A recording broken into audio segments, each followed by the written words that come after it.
Do you have a dress code at work? We don't, actually. It's just a common knowledge of what business casual is kind of like. Safety clothes, safety boots, anything that keeps us safe. But what about tattoos or piercings? They're not uncommon these days. It's estimated 1 in 5 adults have them.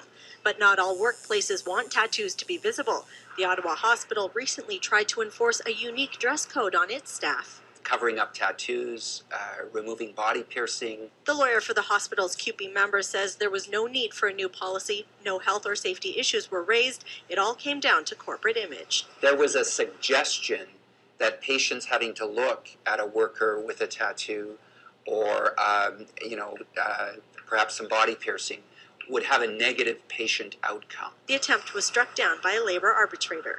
And there needs to be some legitimate need for a new policy of this nature that, of course, infringes upon people's individual liberties and personal expression. They usually come up in places where companies are concerned about their image. This labor expert says employers have the right to put dress code policies in place. Tattoos, appearance, jewelry, things of that nature would not be discriminatory unless you can tie it to a legitimate religious belief or some other basis. For Gurmukh, saying it wasn't his clothes but his beard that became an issue at work. His employer said, "You're in contravention of our dress code policy."